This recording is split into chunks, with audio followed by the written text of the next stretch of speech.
මේ වවුල මෙන්න වවුල් පැට් මවුල් පැට්ටු අපි වවුල් පැට්ටු ඔන්න කාක් එක්කෙනවා කොකෝ මවුල් ඊයත් වවුල් පැට්ටු ගොඩාක් ඉන්නවා නේද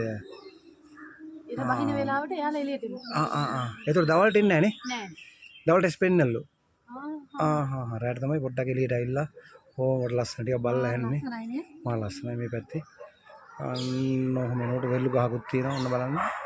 වැල්ලු කොළ හොඳයිලුනේ සුගර් වලට වෙල්ලු කොළ හොඳයි ලවුල් ගහකුත් තියෙනවා ඔන්න බලන්න ලවුල් ගහ ආත් මේ වගේ ලස්සන වීඩියෝ එකකින් ඔයාලා හමු වෙනතුරු අපි බයි මේ වවුල මෙන්න වවුල් පැට් මවුල් පැට්ටු අපි වවුල් පැට්ටු ඔන්න කාක් එක්කෙනවා කොකෝ ඊයත් වවුල් පැට්ටු ගොඩාක් ඉන්නවා නේද ඉර බහින වෙලාවට එයාලා එළියට එනවා ඒතර දවල්ට එන්නේ නෑ දවල්ට ස්පෙන්නල්ලු රැට තමයි පොඩ්ඩක් එළියට ඇවිල්ලා ඕකට ලස්සන ටික බලලා යන්නේ මා ලස්සනයි මේ පැත්තේ අන්න ඔහම නෝට වෙල්ලු ගහකුත් තියෙනවා ඔන්න බලන්න වැල්ලු කොළ හොඳයිලුනේ සුගර් වලට වෙල්ලු කොළ හොඳයි ලවුල් ගහකුත් තියෙනවා ඔන්න බලන්න ලවුල් ගහ ආත් මේ වගේ ලස්සන වීඩියෝ එකකින් ඔයාලා හමු වෙනතුරු අපි බයි බයි